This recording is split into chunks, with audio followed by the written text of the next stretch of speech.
Chapter 2. True Ability. It happened one year, well into the 21st century. While the rest of the world faced a variety of issues, Japan was, similarly, at a turning point itself. A declining birth rate and an aging population, environmental issues, decreasing political power. Japanese society was in decline. To really get at the root of these issues and fix them from the ground up, the government began to put a great deal of effort into cultivating capable people. This high school was created as part of that governmental initiative, a center for learning that brought together students from all over the country, a school that nurtured young people so they would be ready to go out into the world. The Advanced Nurturing High School.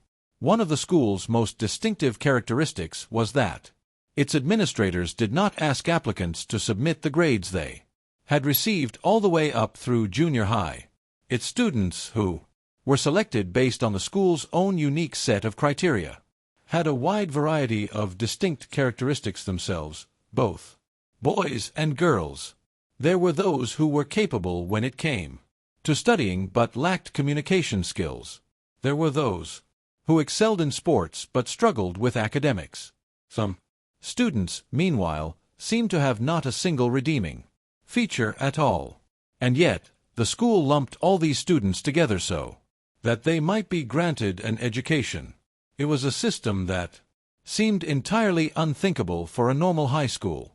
These students, with their wide variety of unique personalities and quirks, were made to go about their daily lives in groups and to compete against each other, class against class.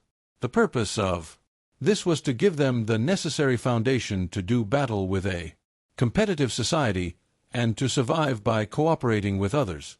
And the fate that befell those students deemed unfit by the school was expulsion. No mercy. You couldn't survive at this school if you were only good at studying or only good at sports.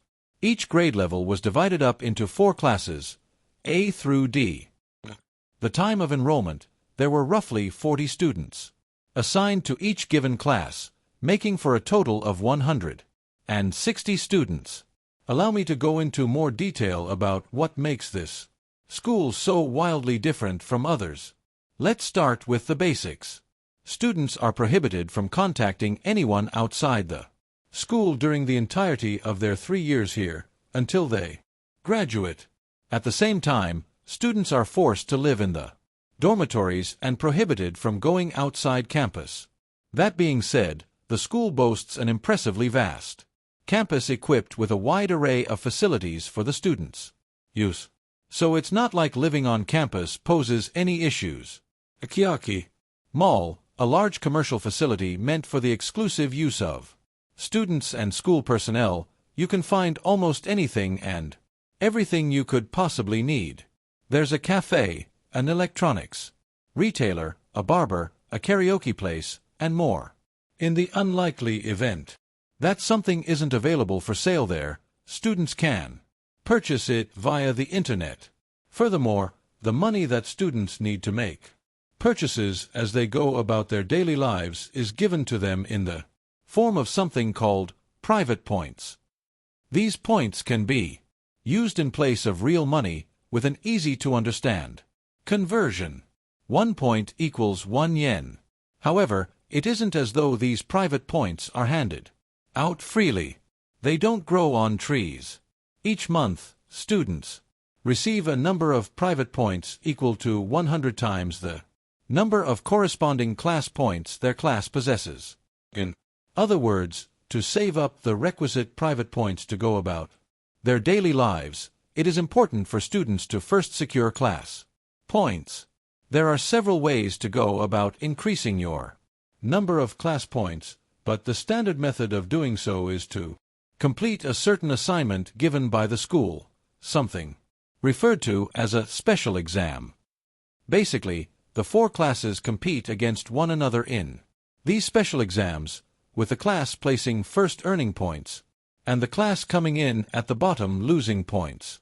If a class had 1,000 points, that meant that the students of that class would get a monthly stipend of 100,000 yens. worth of private points. Conversely, if a class continued to lose, and their class points tragically dwindled all the way down to 0, students in that class would receive a total of 0 private points every month. The wholly inextricable relationship between class points and private points was most likely contrived by school officials in order to make students with differing ways of thinking come together. Having a decent number of class points meant you were guaranteed to live a decently comfortable life as a student. However, that isn't the only appeal of the advanced nurturing high school.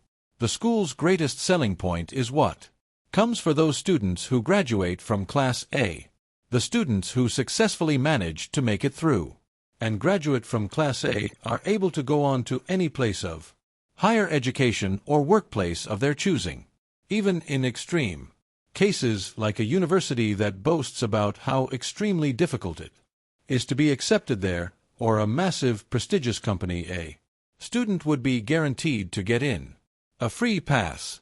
That being said, it wasn't as though students could afford to be overly optimistic. It was clear that if a student didn't have the real ability to pass that barrier to entry on their own, they would eventually get screened out and eliminated. Even so, there was no doubt this was an extremely attractive perk. Well, I suppose I've explained the gist of how things work with the Advanced Nurturing High School. Ayanakuji Kiyotaka am currently enrolled in this rather remarkable school as a student, and I will soon be entering my second year here. As of April 1st, I will be a student of Class D, which has a total of 275 class points, meaning I would be receiving nearly 30,000 yen's worth of private points every month. Sakayanaji is currently in first place. Class A, which she leads, has an overwhelming 1,119 points. Following behind them is Class B, led by Ichinos, with 542 points. And slightly behind them is Class C, led by Ryuan, with 540 points. When you compared our class to the others, the difference seems stark. But even so, you could say we'd narrowed the distance between us. The amount that we could further close it over this coming year would spell the difference between victory and defeat.